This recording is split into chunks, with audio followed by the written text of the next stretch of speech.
Napansin mo ba kung paano iginagalang ng ilang tao na parang walang hirap?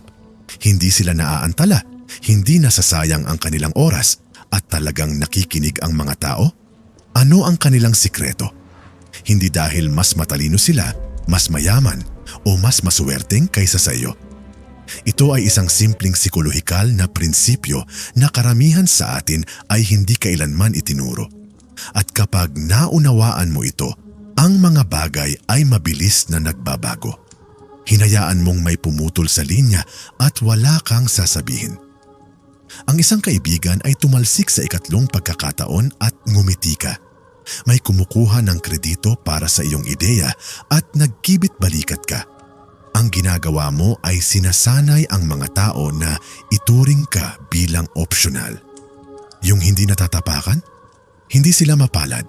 Gumagamit sila ng malamig ngunit epektibong katotohanan tungkol sa pag-uugali ng tao na nagsimula noong mga siglo. Ang pagnanais na magustuhan ay maaari kang maging mahina. Kung mas hinahabol mo ang pag-apruba, mas kaunting respeto ang iyong natatanggap. Ito ay hindi malambot na motivational fluff. Ito ay mahirap na sikolohiya. Sa pagtatapos ng video na ito, malalaman mo kung bakit pinupuno ng ilang tao ang mga silid ng presensya habang ang iba ay kumukupas sa wallpaper. Kung bakit ang ilang boses ay naririnig at ang iba ay hindi pinapansin. At kung paano maging isang taong sadyang hindi nire-respeto. I-drop ito sa mga komento ngayon. Respeto sa pag-apruba. Pag-isipan ang lahat ng nakalibot sa iyo. Nakilala nila ang isang bagay. Mas kailangan mo ang kanilang pag-apruba kaysa sa iyo. Mabango ang amoy ng desperasyon. Nadarama ito ng mga tao at pinagsasamantalahan ito. Kapag naging prioridad mo ang pagiging gusto mo, magiging predictable ka. Ngingiti ka sa mga pangiinsulto, sasang-ayon kapag mali ang mga ito at lalabas kahit hindi pinahahalagahan ang oras mo. Ang pagiging mahuhulaan ay ginagawa kang disposable. Ang mga taong talagang iginagalang mo ay hindi humihingi ng iyong pag-apruba. Ayos lang sila kung wala ito. Ang kalikasan ng tao ay may posibilidad na pahalagahan kung ano ang mahirap makuha at balewalain kung ano ang madali. Sinabi ito ni Machiavelli ilang siglo na ang nakalipas. Mas mabuting katakutan kaysa mahalin kung hindi kayo dalawa. Hindi niya ibig sabihin ng takot. Kinahinatnan ang ibig niyang sabihin. Kapag alam ng mga tao na ang pagtawid sa iyo ay nagkakahalaga sa kanila, iba ang kanilang pag-uugali. Isipin ang mahigpit na guro, ang demanding na boss, ang kaibigan na nagsasabi sa iyo ng totoo kahit masakit. Lahat sila ay may isang bagay na karaniwan. Malinaw na mga hangganan na ipinapatupad. Ang mga taong nagpapasaya sa kanila, sa kabilang banda, ay nilalakaran, hindi pinapansin at nakalimutan dahil ginawa nilang ligtas ang kanilang sarili na hindi igalang. Ang kagandahang loob at ngiti ay nagtatago ng pagbibitiw na nag-aanyaya ng pagsasamantala, hindi paghanga.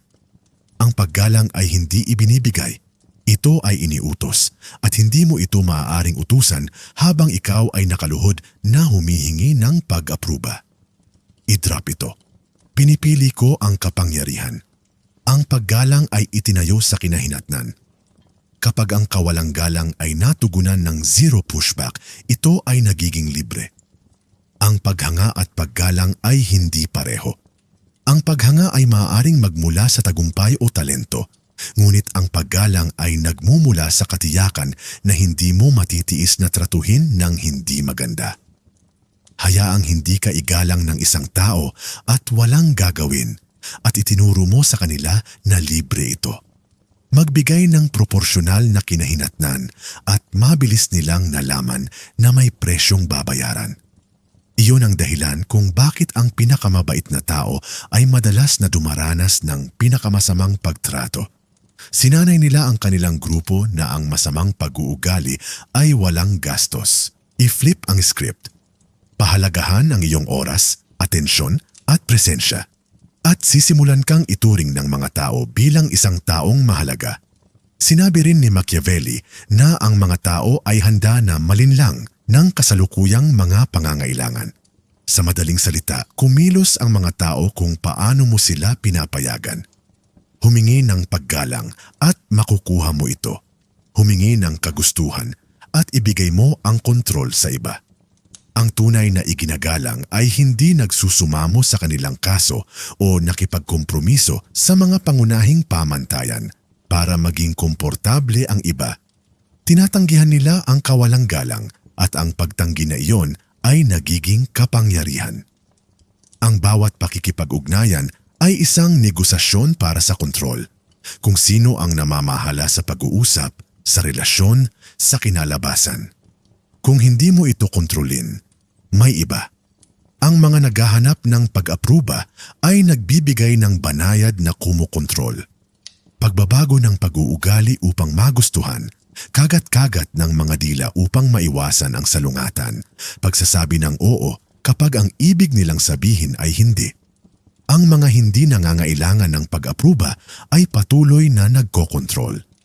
Nagsasalita sila ng tapat, nagpapasya batay sa kanilang mga halaga at nagtatakda ng mga tuntunin sa halip na tanggapin ang mga ito. Delikado ang approval addiction dahil ibinibigay nito sa iba ang remote sa iyong nararamdaman. Kapag kailangan mo ng isang taong magkakagusto sa iyo, mag-iikot ka para magkasya sa anumang pabor sa kanila.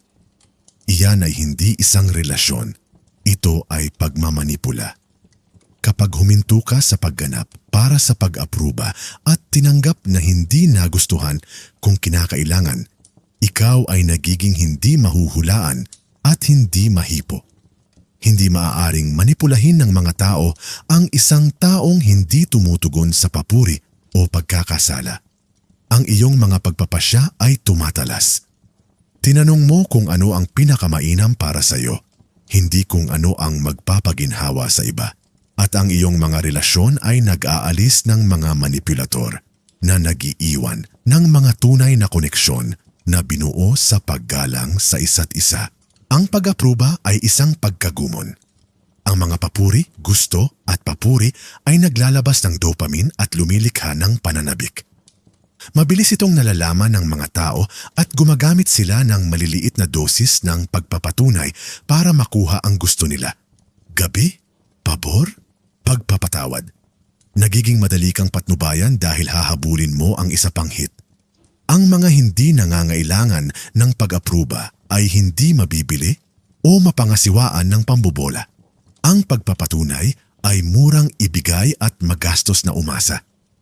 Nagbabala si Machiavelli laban sa pagbibigay prioridad sa kung ano ang ginagawa para sa mga pagpapakita sa halip na kung ano ang dapat gawin. Ang paghabol sa kung ano ang gusto ng iba na ikaw ay sumisira sa iyong impluensya. Ang mga adik sa pag-apruba ay nagpapalit ng maskara sa bawat silid. Ang mga taong hindi nangangailangan ng pag-apruba ay pare-pareho at totoo at sa kabalintunaan ay mas nagustuhan sila. Ang pagtigil sa pagkagumon ay mahirap. Ang iyong utak ay lumalaban, natatakot sa paghihiwalay at pinarurusahan ka ng pagkakasala. Ngunit ang disiplina at kahandaang hindi magustuhan ay kung paano mo muling itatayo ang iyong panloob na pagpapahalaga. I-drop ito. Ang aking pagpapatunay ay nagmumula sa loob. Ngayon para sa mga praktikal na panuntunan na talagang gumagana. Magsalita ng kaunti, kumilos ng higit pa. Ang mga taong labis na nagpapaliwanag at nagbibigay katwiran ay mukhang mahina. Ang iginagalang ay nagsasalita kapag ito ay mahalaga at hayaan ang mga aksyon na magdala ng timbang. Huwag mag-lecture sa taong hindi gumagalang sa iyo. Alisin mo ang iyong sarili. Huwag makipagtalo sa mga hangganan. Ipatupad ang mga ito. Maging madiskarte tulad ng isang soro at matapang tulad ng isang leon. Alamin ang mga bitag at ipakita ang lakas kung kinakailangan. Huwag kailanman habulin ang pag-apruba. Huwag paulit-ulit na mensahe.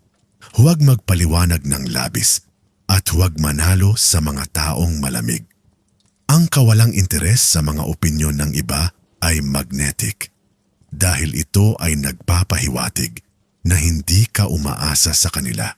Manatiling kalmado sa ilalim ng pag-atake. Emosyonal na mga reaksyon control sa kamay sa agresor. Inaagawan sila ng lakas ng lamig at senyales na hindi ka natitinag. Maging hindi mahuhulaan. Ang mga taong mahuhulaan ay mamanipula. Minsan maging mapagbigay, minsan maging malayo, minsan tumulong, minsan protektahan ang iyong sarili. Ang oscillation na ito ay nagpapanatili sa iba na hindi balanse at pinipilit silang seryosohin ang iyong mga pagpipilian. Ipatupad ang mga hangganan ng mabilis at tahimik. Ang mabilis, proporsyonal na mga kahihinatnan ay nagtuturo ng mas mahusay kaysa sa mga naantalang parusa at paliwanag. Ang katahimikan ay madalas na nagsasalita ng mas malakas kaysa sa mga talumpati. Huwag mag-alok ng paulit-ulit na babala, kumilos. Ang kakapusan ay nagpaparami ng halaga. Ang patuloy na kakayahang magamit ay gumagawa sa iyo ng ingay sa background. Kapag ang iyong oras at atensyon ay limitado, sila ay nagiging mahalaga. Kapag sila ay walang limitasyon, sila ay kinuha para sa ipinagkaloob. Ang makapangyarihan sa lipunan ay pumipili, umalis sa kanilang mga tuntunin at humindi ng walang paghingi ng tawad. Hindi ito kalupitan. Ito ay madiskarteng paglalaan ng isang may hangganang mapagkukunan. Ang mas kaunting nakikita ng mga tao sa iyo, lalo silang nagtataka tungkol sa iyo. Magnetic ang curiosity. Tumugon sa mga mensahe kapag nababagay ito sa iyo. Piliing tanggapin ang mga imbitasyon at tulungan ang mga karapat-dapat dito. Ang resulta, mas mahusay na paggamot at mga relasyon na talagang nagpapahalaga sa iyong presensya. Asahan na mawawala ng ilang tao sa prosesong ito. Good riddance. Hindi sila tunay nakakampi. Nagbibigay din ng distansya ng pananaw at binabawasan ang emosyonal na ingay na nagbibigay daan sa iyong gumawa ng mas malinaw na mga desisyon. Binabago ng pagpapatupad ng mga prinsipyong ito ang lahat. Lumalalim ang mga relasyon sa mga tamang tao. Nagiging intrinsic ang kumpiyansa sa halip na hiniram. Dumarating sa iyo ang mga pagkakataon dahil kilala ka sa katotohanang hindi nakalulugod. At nawawala ang stress dahil huminto ka sa pamamahala sa damdamin ng iba. Pinakamahalaga, nagiging malaya ka sa psikolohikal. Malaya mula sa walang katapusang paghingi ng pag-apruba at malayang maging iyong sarili nang walang paghingi ng tawad. Inilagay ito ni Machiavelli ng simple. Mga lalaki, hindi mga titulo. Mga titulo ng karangalan. Ang iyong halaga ay nagmumula sa kung paano mo nakikita ang iyong sarili at kung paano ka nagpapakita. Ang pagbabago ay hindi instant at ang kakulangan sa ginhawa ay kasunod. Magdududa ka, magre-react ang mga tao, at matutokso kang umatras. Magpumilit. Sa kabilang panig ng kakulangan sa ginhawa ay isang bersyon mo na naguutos ng paggalang nang hindi hinihingi ito. Umaakit ng mga tunay na relasyon nang hindi hinahabol ang mga ito at humahawak ng kapangyarihan nang hindi inaabuso ito. Ang mundo ay puno ng mga taong nagmamakaawa na magustuhan. Ito ay gutom para sa mga naguutos ng paggalang. Alin ka? Kung nakarating ka dito, iba ka na. Handang harapin ang mga hindi komportabling katotohanan sa halip na manatiling komportable at walang kapangyarihan. Magsimula ngayon. Magsalita ng mas kaunti. Kumilos ng higit pa. Huwag habulin ang pag-apruba. Manatiling kalmado. Maging hindi mahuhulaan. Magpatupad ng mga hangganan at gamitin ang kakulangan sa estratehikong paraan. Well, yun lang para sa araw na ito. Naabot na namin ang dulo ng video na ito at huwag kalimutan na ikaw ay isang mahalagang bahagi ng channel na ito. Huwag mag-atubiling ibahagi ang iyong mga saloobin sa seksyon ng mga komento. Kung hindi ka sigurado kung ano ang iko-komento, i-type lang ang 100. Bukod dito, kung bago ka at hindi ka pa nakasubscribe sa channel, tandaan na mag-subscribe sa channel at pindutin ang bell icon upang hindi mo makaligtaan ng anumang kapaki-pakinabang, nagbibigay kaalaman na pang-araw-araw na mga video. Salamat sa panunood.